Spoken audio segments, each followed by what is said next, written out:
Okay, ಈ ವಿಡಿಯೋಲಿ ನಾವೇನು ಮಾಡೋಣ ಅಂತಂದರೆ ನಿಮ್ಮ ಆ್ಯಕ್ಟಿವೈಸ್ ಆಮೇಲೆ ಪ್ಯಾಸಿವೈಸ್ ಬಗ್ಗೆ ನೋಡ್ತಾ ಬರೋಣ. ಸೊ ಈ ಆ್ಯಕ್ಟಿವೈಸ್ ಮತ್ತು ಪ್ಯಾಸಿವೈಸ್ ಮೇಲೆ ನಿಮಗೆ 1 ಮಾರ್ಕ್ಸಿಗೆ ಕ್ವಶನ್ ಇರುತ್ತೆ. ಸೊ ಹಾಗಾಗಿ ನೀವು ವಿಡಿಯೋನ ಏನು ಮಾಡಿರಿ ಅಂತಂದರೆ ಸರಿಯಾಗಿ ನೋಡಿಬಿಟ್ರೆ ವಿತಿನ್ 10 to 15 ಸೆಕೆಂಡಲ್ಲಿ ನೀವು ಆನ್ಸರ್ ಮಾಡುವಂಥ ಒಂದು ಎಬಿಲಿಟಿ ನಿಮಗೆ ಬರುತ್ತೆ ಅಂತ ನಾನು ಅನ್ಕೋತೀನಿ, ಸರಿಯಾಗಿ ತಿಳ್ಕೊಂಡ್ರೆ. ಓಕೆ, ಸೊ ಆಗಿದ್ಮೇಲೆ ಏನು ಮಾಡೋಣ ಅಂತಂದರೆ ಸರ್ ಆ್ಯಕ್ಟಿವೈಸ್ ಅಂದರೆ ಏನು, ಪ್ಯಾಸಿವೈಸ್ ಅಂದರೆ ಇನ್ ಡೀಟೇಲ್ ಆಗಿ ನಾನು ಏನು ಮಾಡ್ತೀನಿ, ಇನ್ನೊಂದು ವಿಡಿಯೋನ ಮಾಡ್ತೀನಿ. ಸೊ ಈ ವಿಡಿಯೋಲಿ ನಾವು ನೇರವಾಗಿ ಫಾರ್ಮುಲಾ ಹಚ್ಬಿಟ್ಟು ಯಾವ ರೀತಿ ಅದನ್ನು ಈಸಿಯಾಗಿ ಫೈಂಡ್ ಔಟ್ ಮಾಡ್ಕೊಂಡ್ಬಿಟ್ಟು ನಾವು ಆನ್ಸರ್ ಮಾಡ್ಬೋದು ಅನ್ನೋದನ್ನು ನಾನು ಏನು ಮಾಡ್ತೀನಿ ಅಂದರೆ ಹೇಳ್ತಾ ಬರ್ತೀನಿ. ಓಕೆ, ಸೊ ಇನ್ನೇನು ಮಾಡಿರಿ ಅಂತಂದರೆ ನೀವು ಈ ಒಂದು ಲಿಸ್ಟನ್ನು ಮಾಡ್ಕೊಳ್ರಿ, ಪ್ರೊನೌನ್ ಲಿಸ್ಟನ್ನು. ಏನು ಲಿಸ್ಟ್ ಇದು ಅಂತಂದರೆ ನಿಮಗೆ ಆ್ಯಕ್ಟಿವೈಸಲ್ಲಿ ಐ ಇಂದ subject I, we, he, she, it, they ಇವು ಏನಾದ್ರು ಬಂದಿದ್ದು ಅಂತಂದರೆ ಪ್ಯಾಸಿವೈಸ್ ಮಾಡುವಾಗ ನೀವು ಈ ಪ್ರೊನೌನನ್ನು ಏನು ಮಾಡಬೇಕು ಅಂತಂದರೆ ಐ ಬಂದಿದ್ದರೆ ಮೀ ಅಂತೇಳಿ ಬಳಸಬೇಕು, ವಿ ಅಂತ ಬಂದರೆ ಅಸ್ ಅಂತ ಬಳಸಬೇಕು, ಹಿ ಅಂತ ಬಂದರೆ ಹಿಮ್ ಅಂತ ಬಳಸಬೇಕು, ಸಿ ಅಂತ ಬಂದರೆ ಹರ್, ದೇ, ದೆಮ್, ಇವನೇ ಇಟ್ ಆಗುತ್ತೆ. ಹೌದಾ? ಏನು ಸರ್ ಇದ್ಯಾಕೆ ಹಿಂಗೆ ಅಂತಂದರೆ ಸೊ ನಾವೇನು ಮಾಡ್ತೀವಿ ಆ್ಯಕ್ಟಿವೈಸಲ್ಲಿ ನಾವು ಮಾಡುವಂಥ ಸಬ್ಜೆಕ್ಟ್ ಮಾಡುವಂಥ ಆ್ಯಕ್ಷನನ್ನು ನಾವೇನು ಮಾಡ್ತೀವಿ ಅಂತಂದರೆ ವರ್ಬ್ ಮುಖಾಂತರ ನಾವು ತಿಳಿಸ್ತೀವಿ ಆ್ಯಕ್ಟಿವೈಸಲ್ಲಿ. ಪ್ಯಾಸಿವೈಸಲ್ಲಿ ಅಂತಂದರೆ ಸೊ ಇಲ್ಲಿ ನಾವೇನು ಆಬ್ಜೆಕ್ಟಾಗಿ ಬಳಸಿರ್ತೀವಲ್ಲ ಅದನ್ನು ನಾವೇನು ಮಾಡ್ತೀವಿ ಅಂತಂದರೆ ಇಲ್ಲಿ ಆ ಕಾರ್ಯ ಇವರಿಂದ ಆಗಿದೆ ಅಂತ ಹೇಳ್ತೀವಲ್ಲ ನಾವು ಇದರಲ್ಲಿ. ಸೊ ಈ ಪ್ಯಾಸಿವೈಸಲ್ಲಿ ಆ ಕಾರ್ಯ ಇವನಿಂದ ಮಾಡಲ್ಪಟ್ಟಿತು ಅಂದರೆ ಉಲ್ಟಾ ಹೇಳೋದು. ಹೌದಾ? ಅವನು ತುಂಬ ಜಾಣನಿದ್ದಾನೆ. ಓಕೆ, ಅಥವಾ ಫಾರ್ ಎಕ್ಸಾಂಪಲ್ ಏನು ಹೇಳಬೇಕು ಅಂತಂದರೆ ನೀವು ರಾಮು ಪುಸ್ತಕವನ್ನು ಓದಿದ್ದಾನೆ. ಓಕೆ, ಇದನ್ನಿತ್ತು ಅಂತಂದರೆ ಪುಸ್ತಕವು ರಾಮುವಿನಿಂದ ಓದಲ್ಪಟ್ಟಿತು. ಎಲ್ಲ ಒಂದೇ ಮೀನಿಂಗ್. ಅಳಿಯ ಅಲ್ಲ, ಅದೇನೋ ಅಂತಾರಲ್ಲ, ಏನದು ಅಳಿಯ ಅಲ್ಲ ಅಳಿಯ ಅಲ್ಲ ಮಗಳು ಗಂಡ ಅಂತೀವಿ. ಸೊ ಹಂಗೆ ಆ ಥರ ಆಗುತ್ತೆ ಇದು ಕೂಡ. ಅಂದರೆ ರಾಮು ಪುಸ್ತಕವನ್ನು ಓದುತ್ತಾನೆ ಅಂತ ಹೇಳಿದ್ದನ್ನು ಪ್ಯಾಸಿವೈಸಲ್ಲಿ ಪುಸ್ತಕವು ರಾಮುವಿನಿಂದ ಓದಲ್ಪಟ್ಟಿತ್ತು ಅಂತ ಹೇಳೋದು. ಸೊ ಇದಕ್ಕೆ ಏನು ಮಾಡ್ತಾರೆ ಅಂತಂದರೆ ನಾವು ಈ ನಾನ್ ಫಾರ್ಮ್ಗಳು ಈ ಥರ ಬದಲಾವಣೆ ಆಗ್ತವೆ. ಸೊ ಇದನ್ನು ನೀವೇನು ಮಾಡಿರಿ ಅಂದರೆ ಲಿಸ್ಟ್ ಮಾಡಿರಿ. ಐ ಇದ್ರೆ ಮೀ, ವಿ ಇದ್ರೆ ಅಸ್, ಹಿ ಹಿಮ್, ಸಿ ಇದು ಹರ್, ದೇ ದೆಮ್, ಯು ಇಟ್ ಆಗುತ್ತೆ. ಸೊ ಆಗಿದ್ಮೇಲೆ ನೆಕ್ಸ್ಟ್ ನಾವೇನು ಮಾಡೋಣ ಅಂದರೆ ಸೀದಾ ಏನು ಮಾಡೋಣ, ನಿಮ್ಮ ಆ್ಯಕ್ಟಿವೈಸ್ ಇದ್ದದ್ದು ಪ್ಯಾಸಿವೈಸ್ ಮಾಡೋದು ಹೇಗೆ ಅನ್ನೋದನ್ನು ನೋಡ್ತಾ ಬರೋಣ. ಓಕೆ, ನೀವಿಲ್ಲಿ ಗಮನಿಸ್ಬೋದು, ನಾನು ಇಲ್ಲೊಂದು ಲಿಸ್ಟ್ ಮಾಡಿದ್ದೀನಿ. ಏನು ಲಿಸ್ಟ್ ಇದು ಅಂತಂದರೆ ನಿಮಗೆ ಆ್ಯಕ್ಟಿವೈಸಲ್ಲಿ ಯಾವ ರೀತಿ ಫಾರ್ಮುಲಾ ಕೊಟ್ಟಿರ್ತಾರೆ. ಸೊ ನಾನು ಇಲ್ಲಿ ಟೆನ್ಸಸ್ ವೈಸ್ ಕಂಪ್ಲೀಟಾಗಿ ಬರ್ದೀನಿ. ನಿಮಗೆ ಬೇಕಾದರೆ ಏನು ಮಾಡಿ ಅಂದರೆ ಎಲ್ಲ ಟೆನ್ಸಸ್ಸಲ್ಲಿ ಯಾವ ಸೂತ್ರಗಳನ್ನು ಬಳಸಬೇಕು, ಯಾವ ಫಾರ್ಮುಲಾವನ್ನು ಬಳಸಬೇಕು ಅಂತ ನೀವು ಬರ್ಕೊಳ್ರಿ. ಸೊ ನಾನು ಕಾಮನ್ ಆಗಿ ಹೇಳ್ತೀನಿ, ಇಲ್ಲಿ ನಿಮಗೆ ಸಬ್ಜೆಕ್ಟ್ ಪ್ಲಸ್ ಓಕೆ ವರ್ಬ್, ಅದು V1 ಆದರೂ ಕೊಟ್ಟಿರ್ತಾರೆ, V3 ಆದರೂ ಕೊಟ್ಟಿರ್ತಾರೆ, ಪ್ಲಸ್ ಆಬ್ಜೆಕ್ಟ್. ಓಕೆ, ಇದು ನಿಮ್ಮ ಆ್ಯಕ್ಟಿವೈಸಲ್ಲಿ ಈ ಥರದ ಒಂದು ಫಾರ್ಮುಲಾ ಇಟ್ಕೊಂಡು ಒಂದು ಸ್ಟೇಟ್ಮೆಂಟನ್ನು ಕೊಡ್ತಾರೆ. ಸೊ ನೀವು ಪ್ಯಾಸಿವೈಸ್ ಮಾಡಬೇಕಾದ್ರೆ ಯಾವ ಫಾರ್ಮುಲಾವನ್ನು ಬಳಸಬೇಕು ಅಂತಂದರೆ ಇಲ್ಲಿ ಆಬ್ಜೆಕ್ಟ್ ಲಾಸ್ಟ್ ಇದೆಯಲ್ಲ ಅದನ್ನು ನೀವು ಫಸ್ಟಿಗೆ ಸಬ್ಜೆಕ್ಟಾಗಿ ಫಸ್ಟಿಗೆ ಬರಿಬೇಕು. ಆಬ್ಜೆಕ್ಟ್ ಇದ್ದದನ್ನು ಫಸ್ಟಿಗೆ ಬರಿಬೇಕು, ಪ್ಲಸ್ ಹೆಲ್ಪಿಂಗ್ ವರ್ಬನ್ನು ಬರೀಬೇಕು, ಪ್ಲಸ್ ಹೆಲ್ಪಿಂಗ್ ವರ್ಬ್. ಹೌದಾ? Plus V3 form. ಇಲ್ಲಿ V1 ಆದರೂ ಕೊಟ್ಟಿರ್ತಾರೆ, V3 ಆದರೂ ಕೊಟ್ಟಿರ್ತಾರೆ, V2 ಆದರೂ ಕೊಟ್ಟಿರ್ತಾರೆ. ನೀವು ಪ್ಯಾಸಿವೈಸ್ ಮಾಡುವಾಗ ಕಂಪಲ್ಸರಿ V3 ಬರೀಲೇಬೇಕು. ಫಾರ್ ಎಕ್ಸಾಂಪಲ್ ಇಲ್ಲಿ ಈಟ್ ಅಂತೇಳಿ ಕೊಟ್ಟಿದ್ದಾರೆ ಅಂತ ಅಂದ್ಕೊಳ್ಳಿ, ಎಲ್ಲಿ ಆ್ಯಕ್ಟಿವೈಸಲ್ಲಿ. ಸೊ ನಾನು ಇದನ್ನು ಪ್ಯಾಸಿವೈಸ್ ಮಾಡ್ಬೇಕಾದ್ರೆ ಈಟ್ ಇದ್ದದ್ದು V3 ಫಾರ್ಮ್ ಏನು, ಈಟನ್. ಓಕೆ, ಈ ಈಟನನ್ನು ಬರಿಬೇಕು. ಹೌದಾ? ಸರಿ, ಇಲ್ಲಿ ಈಟ್ ಇದೆ, ನಾನು ಏಟ್ ಬರಿತೀನಿ, V2 ಫಾರ್ಮ್ ಬರಿತೀನಿ ಅನ್ನೋಂಗಿಲ್ಲ. ಇಲ್ಲಿ V3 ಫಾರ್ಮ್ ಕಂಪಲ್ಸರಿ ಬರಲೇಬೇಕು. ಪ್ಲಸ್ ಬೈ ಅಂತ ಹಾಕಬೇಕು, ಪ್ಲಸ್ ನಿಮ್ಮ ಸಬ್ಜೆಕ್ಟನ್ನು ಇಲ್ಲಿ ಬರೀ. ಇಲ್ಲಿ ಲಾಸ್ಟ್ ಇದ್ದದನ್ನು ಫಸ್ಟ್ ಬರೀರಿ, ಇಲ್ಲಿ ಫಸ್ಟ್ ಇದ್ದದನ್ನು ಇಲ್ಲಿ ಲಾಸ್ಟ್ ಬರೀರಿ. ಓಕೆ, ಇಲ್ಲಿ ಮಿಡ್ಲು ಹೆಲ್ಪಿಂಗ್ ವರ್ಬ್ ಬಂದು ಸೇರಿಸ್ರಿ. ಓಕೆ, ಇಲ್ಲಿ ಕಂಪಲ್ಸರಿ V3 ಬರೀರಿ, ಪ್ಲಸ್ ಬೈ ನೀವು ಕಂಪಲ್ಸರಿ ಬರೀಲೇಬೇಕು.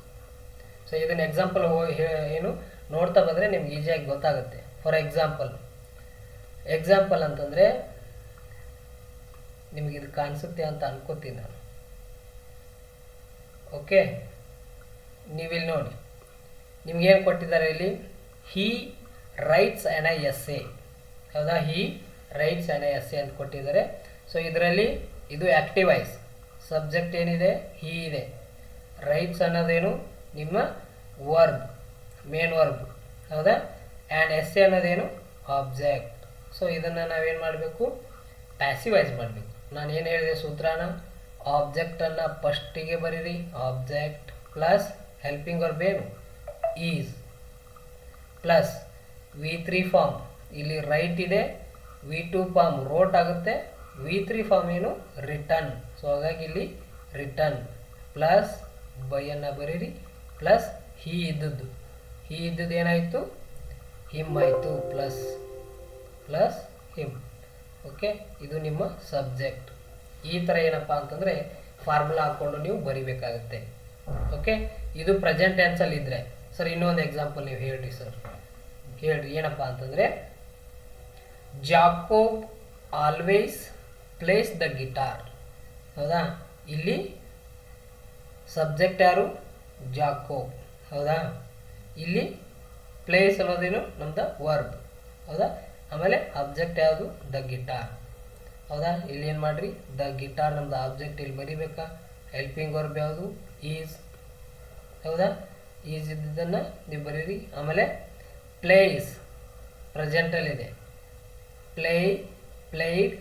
ಪ್ಲೇಡ್ V3 ಫಾರ್ಮನ್ನು ನೀವು ಇಲ್ಲೇನು ಮಾಡಿರಿ ಬರೀರಿ, ಪ್ಲೇಡ್ ಪ್ಲಸ್ ಬೈಯನ್ನು ಹಚ್ಚಿರಿ ಪ್ಲಸ್ ಸಬ್ಜೆಕ್ಟ್ ಯಾರು ಜಾಕೋಬ್, ನೀವು ಇಲ್ಲಿ ಬರೀಬೇಕು. ಈ ಥರ ಏನು ಮಾಡಿರಿ ಅಂತಂದರೆ ನಿಮ್ಮ ಆ್ಯಕ್ಟಿವ್ ವಾಯ್ಸ್ ಇದ್ದದ್ದು ಪ್ಯಾಸಿವ್ ವಾಯ್ಸನ್ನು ಬರೆಯೋಕ್ಕೆ ನೀವು ಬಳಸಬೇಕಾಗುತ್ತೆ. ಸೊ ಇನ್ನು ಕಂಟಿನ್ಯೂಯಸ್ ಟೆನ್ಸಲ್ಲಿ ಇತ್ತು ಅಂತಂದರೆ ಹೇಗೆ ಬರಿಬೇಕು ಸರ್, ನಾವಿಲ್ಲಿ ಬೀಯಿಂಗ್ ಅಂತ ಹೇಳಿ ಇದೆಯಲ್ಲ. ಸೊ ಇದನ್ನು ಹೆಂಗೆ ಬರಿಬೇಕು ಅಂತಂದರೆ, ಯಾವುದೇ ಒಂದು ಸೆಂಟೆನ್ಸ್ ಅದು ING ಪ್ರತ್ಯಯನ ಹೊಂದಿತ್ತು ಅಥವಾ ಕಂಟಿನ್ಯೂಸ್ ಆಗಿ ಇತ್ತು ಅಂತಂದರೆ ಹೆಲ್ಪಿಂಗ್ ವರ್ಬ್ ಮುಂದ್ಗಡೆ ನಾವು ಕಂಪಲ್ಸರಿ ಏನನ್ನು ಬರಿಬೇಕು, ಬೀಯಿಂಗನ್ನು ಬರೀಲೇಬೇಕು. ಇಲ್ಲಿ ಏನಾದರೂ ING ಇತ್ತು ಅಂತಂದರೆ ಹೆಲ್ಪಿಂಗ್ ವರ್ಬ್ ಮುಂದ್ಗಡೆ ನಾವೇನು ಬರಿಬೇಕು, ING ಬರೀಲೇಬೇಕು. ಇದನ್ನು ನೀವು ತಲೆಯಲ್ಲಿ ಇಟ್ಕೊಳ್ರಿ. Okay, next they are eating bananas. ಇಲ್ಲಿ ದೇ ಅನ್ನೋದೇನು ಸಬ್ಜೆಕ್ಟ್, ಹೌದಾ. ಆರ್ ಅನ್ನೋದು ನಮ್ದು ಹೆಲ್ಪಿಂಗ್ ವರ್ಬ್, ಈಟ್ ಅನ್ನೋದು ನಮ್ಮದು ಮೇನ್ ವರ್ಬ್, ಹೌದಾ. ಬನಾನಾ ಅನ್ನೋದು ನಮ್ಮದು ಆಬ್ಜೆಕ್ಟ್. ಓಕೆ, ಸೊ ನಮ್ಮ ಫಾರ್ಮುಲಾ ಏನಿದೆ, ಆಬ್ಜೆಕ್ಟ್ ಯಾವುದು ಬನಾನಾ, ದ ಬನಾನಾಸ್, ಹೌದಾ. ಹೆಲ್ಪಿಂಗ್ ವರ್ಬ್ ಯಾವುದು ಇಲ್ಲಿ ಆಲ್ರೆಡಿ ಇದೆ, ಹೆಲ್ಪಿಂಗ್ ವರ್ಬ್ ಆರ್ ಅನ್ನೋದೇನು ನಮ್ಮದು ಹೆಲ್ಪಿಂಗ್ ವರ್ಬ್, ಹೌದಾ. ನಾನು ಇಲ್ಲಿ ಹೇಳಿದ್ದೆ ಹೆಲ್ಪಿಂಗ್ ವರ್ಬ್ ಮುಂದ್ಗಡೆ ಬೀಯಿಂಗ್ ಹಚ್ಚಲೇಬೇಕು ಅಂತೇಳಿ, ಯಾಕೆ, ಬಿಕಾಸ್ ಆಫ್ ಇಲ್ಲಿ ING ಇದೆ, ಈಟಿಂಗ್. ಸೊ ಹಾಗಾಗಿ ಹೆಲ್ಪಿಂಗ್ ವರ್ಬ್ ಮುಂದ್ಗಡೆ ಬೀಯಿಂಗನ್ನು ನೀವು ಬರಿಬೇಕು. ಪ್ಲಸ್ V3 ಫಾರ್ಮ್, ಇಲ್ಲಿ eating eat V1, ate V2. Okay, eaten ಅನ್ನೋದೇನು ನಿಮ್ಮ V3 ಫಾರ್ಮ್. ಸೊ ಹಾಗಾಗಿ ನೀವು ಈಟನನ್ನು ಬರೀಲೇಬೇಕು. ಪ್ಲಸ್ ಬೈ ಪ್ಲಸ್ ಸಬ್ಜೆಕ್ಟ್ ಏನು ನಿಮ್ಮದು ದೇ ಇತ್ತಲ್ಲ ಇಲ್ಲಿ, ಸೊ ಅದೇನಾಗುತ್ತೆ ದೆಮ್ ಆಗುತ್ತೆ. ನಾನು ಹೇಳಿದ್ನಲ್ಲ ಅಲ್ಲಿ ಹಿಂದ್ಗಡೆ ಒಂದು ಲಿಸ್ಟ್ ತೋರಿಸಿದ್ನಲ್ಲ, ದೇ ಇದ್ದಿದ್ದೇನಾಯಿತು ದೆಮ್ ಆಯಿತು. ಸೊ ಇದು ಕಂಟಿನ್ಯೂಯಸ್ ಟೆನ್ಸಲ್ಲಿ ಇದೆ. ಸರ್ ಇನ್ನೊಂದು ಎಕ್ಸಾಂಪಲ್ ಹೇಳಿ ಸರ್, ಏನು ಗೊತ್ತೇ ಆಗ್ತಿಲ್ಲ ಇದು ನಮಗೆ ಅಂತಂದರೆ ನೋಡಿ, she is waiting for Reema. She ಅನ್ನೋದೇನು ಸಬ್ಜೆಕ್ಟ್, ಈಸ್ ಅನ್ನೋದು ಹೆಲ್ಪಿಂಗ್ ವರ್ಬ್, ವೇಟ್ ಅನ್ನೋದು ಮೇನ್ ವರ್ಬ್, ಹೌದಾ. ಓಕೆ, ರೀಮಾ ಅನ್ನೋದು ನಮ್ದೇನಿಲ್ಲಿ ಆಬ್ಜೆಕ್ಟ್. ನೀವೇನೋ ಆಬ್ಜೆಕ್ಟ್ ಯಾವುದು ಇಲ್ಲಿ, ಆಬ್ಜೆಕ್ಟನ್ನು ನೀವು ಬರ್ಕೊಳ್ರಿ. Object Reema, helping verb is, ಇಲ್ಲಿ ING ಇದೆಯಲ್ಲ. ಸೊ ಹಾಗಾಗಿ ಇಲ್ಲಿ ಏನು ಮಾಡಬೇಕು, ಬೀಯಿಂಗನ್ನು ನೀವು ಬರಿಬೇಕು. ಪ್ಲಸ್ ವೇಟೆಡ್ ಏನು ನಿಮ್ಮದು V3 ಫಾರ್ಮ್, ಪ್ಲಸ್ ಬೈಯನ್ನು ಬರೀರಿ. ಪ್ಲಸ್ ಸಿ ಇತ್ತಲ್ಲ ಇಲ್ಲಿ, ಸಿ ಇದ್ದದ್ದು ಏನಾಗುತ್ತೆ ಸಬ್ಜೆಕ್ಟು ಹರ್ ಆಗುತ್ತೆ. ಓಕೆ, ಹರ್.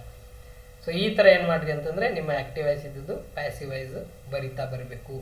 ಸೊ ಇಲ್ಲಿ ಏನು ಮಾಡಿರಿ ಅಂದರೆ ನಿಮ್ಮ ಮಾಡಲ್ ಕ್ವಶನ್ ಪೇಪರಲ್ಲಿ ಈ ಥರ ನಿಮಗೆ ಕ್ವಶನನ್ನು ರೈಸ್ ಮಾಡಿದರೆ ನೀವು ಅದನ್ನು ನೋಡ್ಕೊಂಡ್ಬಿಟ್ರೆ ನಿಮಗೆ ಈಸಿಯಾಗಿ ಏನಾಗ್ಬೋದು ಗೊತ್ತಾಗ್ಬೋದು ಅಂತ ನಾನು ಅನ್ಕೋತೀನಿ. ಓಕೆ, ಇನ್ನು ನಿಮ್ಮ ಮಾಡಲ್ ಕ್ವಶನ್ ಪೇಪರಲ್ಲಿ ಯಾವ ರೀತಿ ಕ್ವಶನ್ಸನ್ನು ತೆಗೆದಿದ್ದಾರೆ ಅಂತೇಳಿ ನೋಡೋದಾದರೆ, ಸೊ ನಾನಿಲ್ಲಿ ಒಂದು 2-3 ನಿಮ್ಮ ಮಾಡಲ್ ಕ್ವಶನ್ ಪೇಪರಲ್ಲಿ ಇರೋದನ್ನು ತೆಗೆದುಕೊಂಡು ಬಂದಿದ್ದೀನಿ. ಸೊ ಅವುಗಳನ್ನು ನೋಡೋಣ. ಓಕೆ, ನಾವು ಯಾವ ರೀತಿ ಹಿಂದೆ ಫಾರ್ಮುಲಾ ಹಾಕೊಂಡು ಬಿಡಿಸಿದ್ದೀವಲ್ಲ, ಸೊ ಈಗ ನೀವು ಮಾಡಲ್ ಕ್ವಶನ್ ಪೇಪರಲ್ಲಿ ಅದನ್ನು ಯಾವ ರೀತಿ ಸಾಲ್ವ್ ಮಾಡೋಣ ಅಂತೇಳಿ ನೋಡ್ತಾ ಬರೋಣ. ಸೊ ಏನಪ್ಪ ಅಂತಂದರೆ ನಿಮ್ಮ ಮಾಡಲ್ ಕ್ವಶನ್ ಪೇಪರಲ್ಲಿ ಇದನ್ನು ಕೊಟ್ಟಿದ್ದಾರೆ. Okay, the teacher gave a pencils. Okay, so ಇಲ್ಲಿ ಏನು ಮಾಡ್ತಾ ಇರೋಣ ಅಂತಂದರೆ ಇದು ಆ್ಯಕ್ಟಿವ್ ವಾಯ್ಸ್ ಇದ್ದದ್ದನ್ನು ಪ್ಯಾಸಿವ್ ವಾಯ್ಸ್ ಮಾಡಿರಿ ಅಂತೇಳಿ ಒಂದಿಷ್ಟು ಕ್ವಶನ್ ಪೇಪರಲ್ಲಿ ಈ ಥರ ಆಪ್ಷನ್ಸನ್ನು ಕೊಟ್ಟಿದ್ದಾರೆ. ಈ ಥರ ಆ್ಯಕ್ಟಿವ್ ವಾಯ್ಸನ್ನು ಕೊಟ್ಬಿಟ್ಟು 4 ಆಪ್ಷನ್ಸನ್ನು ಕೊಟ್ಬಿಟ್ಟು ಇದರಲ್ಲಿ ಯಾವ ಸರಿ ಅನ್ನೋದನ್ನು ಚೂಸ್ ಮಾಡಿರಿ ಅಂತ ಕೊಟ್ಟಿದ್ದಾರೆ. ಒಂದೊಂದು ಕ್ವಶನ್ ಪೇಪರಲ್ಲಿ ಡೈರೆಕ್ಟ್ ಏನು ಮಾಡಿದ್ದಾರೆ, ಆ್ಯಕ್ಟಿವ್ ವಾಯ್ಸನ್ನು ಕೊಟ್ಬಿಟ್ಟು ನೀವು ಪ್ಯಾಸಿವ್ ವಾಯ್ಸನ್ನು ಬರೀರಿ ಅಂತ ಹೇಳಿ ಕೊಟ್ಟಿದ್ದಾರೆ. ಸೊ ನೀವೇನು ಮಾಡೋಣ, ನಾವಿಲ್ಲಿ 2 ಟ್ರೈ ಮಾಡೋಣ. ಓಕೆ, ಒಂದೇದು the teacher give a pencils. Okay, ನಮ್ಮ ಒಂದು ಫಾರ್ಮುಲಾ ಪ್ರಕಾರ ಇಲ್ಲಿ ಟೀಚರ್ಸ್ ಅನ್ನೋದೇನು ಸಬ್ಜೆಕ್ಟ್, ಗೇವ್ ಅನ್ನೋದೇನು ವರ್ಬ್, ಹೌದಾ, ಪೆನ್ಸಿಲ್ಸ್ ಅನ್ನೋದೇನು ನಮ್ಮ ಆಬ್ಜೆಕ್ಟ್. ಸೊ ಇದನ್ನು ಪ್ಯಾಸಿವೈಸ್ ಮಾಡ್ಬೇಕಾದ್ರೆ ನಮ್ಮದೊಂದು ಫಾರ್ಮುಲಾ ಇದೆಯಲ್ಲ, ಏನು object plus helping verb plus main verb VV3 form plus by NH3 plus ಇನ್ನೇ ನೆಕ್ಸ್ಟ್ ಸಬ್ಜೆಕ್ಟ್. ಸೊ ಇದ್ರ ಪ್ರಕಾರ ಯಾವಿದಾವೆ ಅದನ್ನು ನಾವು ನೋಡೋಣ. ಸೊ ನಾನಿಲ್ಲಿ ಹೇಳಿದೆ ಗೇವ್ ಅನ್ನೋದು ಏನಪ್ಪ ಅಂತಂದರೆ ನಮಗೆ ಪಾಸ್ಟ್ ಟೆನ್ಸನ್ನು ತಿಳಿಸುತ್ತೆ.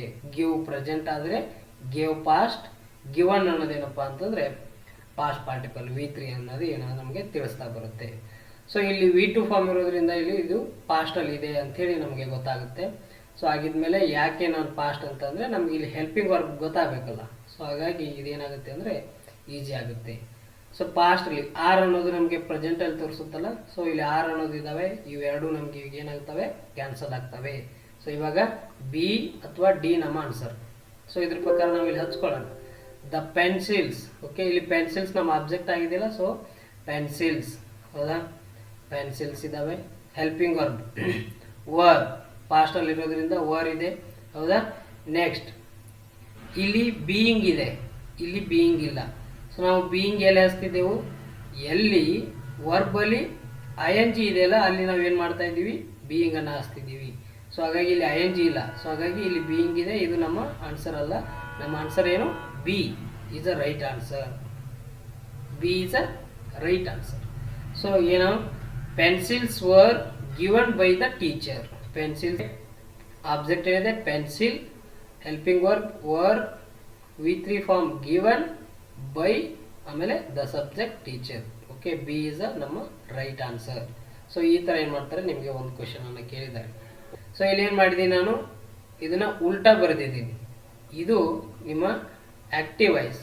ಓಕೆ, ಇದು ನಿಮ್ಮ ಪ್ಯಾಸಿವ್ ವಾಯ್ಸ್. ನೀವೇನು ಮಾಡಿರಿ ಅಂತಂದ್ರೆ ಇಲ್ಲಿ ಟ್ರೈ ಮಾಡಿರಿ, ನೀವು ಯಾವ ಥರ ಇದು ಆ್ಯಕ್ಟಿವ್ ವಾಯ್ಸ್ ಅದನ್ನು ಪ್ಯಾಸಿವ್ ವಾಯ್ಸ್ ಮಾಡೋದು ಅಂತಂದರೆ, ಆ್ಯಕ್ಟಿವ್ ವಾಯ್ಸಲ್ಲಿ the gardener have watered by the plants. The gardener have watered by the plants. The gardener ಅನ್ನೋದು ನಮ್ಮದು ಸಬ್ಜೆಕ್ಟ್, ಹ್ಯಾವ್ ಅನ್ನೋದು ಹೆಲ್ಪಿಂಗ್ ವರ್ಬ್, ವಾಟರ್ಡ್ ಅನ್ನೋದು ಮೇನ್ ವರ್ಬ್, ಓಕೆ, ಪ್ಲ್ಯಾಂಟ್ಸ್ ಅನ್ನೋದು ನಮ್ಮ ಆಬ್ಜೆಕ್ಟ್. ಓಕೆ, ಇದ್ರ ಪ್ರಕಾರ ಇಲ್ಲಿ ದ ಪ್ಲ್ಯಾಂಟ್ಸ್ ಇದು ನಮ್ಮ ಆಬ್ಜೆಕ್ಟ್, ಹೆಲ್ಪಿಂಗ್ ವರ್ಬ್ ಹ್ಯಾವ್ ನಮ್ಮ ಹೆಲ್ಪಿಂಗ್ ವರ್ಬ್. ಓಕೆ, ಇಲ್ಲಿ ಹ್ಯಾವ್ ಇದೆ, ಆಮೇಲೆ ಹ್ಯಾವ್ ಹ್ಯಾಸ್ ಬಂದರೆ ಇಲ್ಲಿ ನಾವು ಬೀನನ್ನು ಹಚ್ಚಬೇಕು. ಸೊ ಇದನ್ನು ನಾನು ಏನು ಮಾಡ್ತೀನಿ ಅಂದರೆ ಲಿಸ್ಟನ್ನು ಕೊಡ್ತೀನಿ ನಿಮಗೆ. ಅಂದರೆ ಪ್ರೆಸೆಂಟ್ ಪರ್ಫೆಕ್ಟಲ್ಲಿತ್ತು ಅಂತಂದರೆ ಯಾಕೆ ಬೀನ್ ಹಚ್ಬೇಕು ಅನ್ನೋದು ಆ ಲಿಸ್ಟ್ ಕೊಡ್ತೀನಿ, ಅದನ್ನು ನೀವು ನೋಡ್ಬೋದು.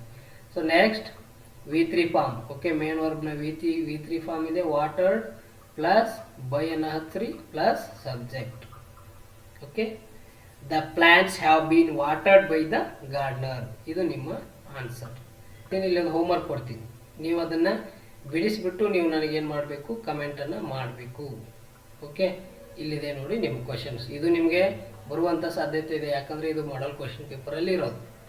ಏನಪ್ಪ ಕ್ವಶನ್ಸ್ ಅಂದರೆ, the education minister distribute the prize. Okay, education minister ಏನು ಮಾಡಿದ್ದಾನೆ, ಪ್ರೈಸ್ಗಳನ್ನು ಡಿಸ್ಟ್ರಿಬ್ಯೂಟ್ ಮಾಡಿದ್ದಾರೆ. ಅದನ್ನು ನೀವೇನು ಮಾಡಿರಿ, ಪ್ಯಾಸಿವ್ ವಾಯ್ಸ್ಗೆ ಕನ್ವರ್ಟ್ ಮಾಡಿ. ಓಕೆ, ನೀವು ಪ್ಯಾಸಿವ್ ವಾಯ್ಸನ್ನು ಮಾಡಿಬಿಟ್ಟು ನನಗೆ ಏನು ಮಾಡಿರಿ ಅಂತಂದರೆ ಕಮೆಂಟ್ ಮಾಡಿ. ಓಕೆ, ಇದರ ಉತ್ತರವನ್ನು ನಾನು ನಿಮಗೆ ಆಮೇಲೆ ತಿಳಿಸ್ತಾ ಬರ್ತೀನಿ. ನೋಡೋಣ ಯಾರ್ಯಾರು ಸರಿಯಾಗಿ ಉತ್ತರವನ್ನು ಹೇಳ್ತೀರ ನೀವು. ಓಕೆ, ಇಷ್ಟು ನಿಮ್ಮ ಆ್ಯಕ್ಟಿವ್ ವಾಯ್ಸ್ ಇದ್ದು ಪ್ಯಾಸಿವ್ ವಾಯ್ಸ್. ಇದರಲ್ಲಿ ಏನಾದ್ರು ಗೊತ್ತಾಗಲಿಲ್ಲ ಅಂತ ಹೇಳಿ ಮತ್ತೆ ನಾನು ಇದ್ರ ಮೇಲೆ ಮತ್ತೆ ಈಸಿಯಾಗಿ ಟ್ರಿಕ್ಸನ್ನು ತಗೊಂಡು ಬಂದು ನಿಮಗೆ ಕ್ಲಾಸ್ ಮಾಡ್ತಾ ಬರ್ತೀನಿ. ಓಕೆ, ಇದ್ರ ನೆಕ್ಸ್ಟ್ ಮತ್ತೆ ನಿಮ್ಮ ಗ್ರಾಮರ್ ಯಾವುದಾದ್ರೂ ಒಂದು ಟಾಪಿಕ್ ಅಂತ ತಗೊಂಡು ನೆಕ್ಸ್ಟ್ ಕ್ಲಾಸಲ್ಲಿ ಭೇಟಿಯಾಗೋಣ.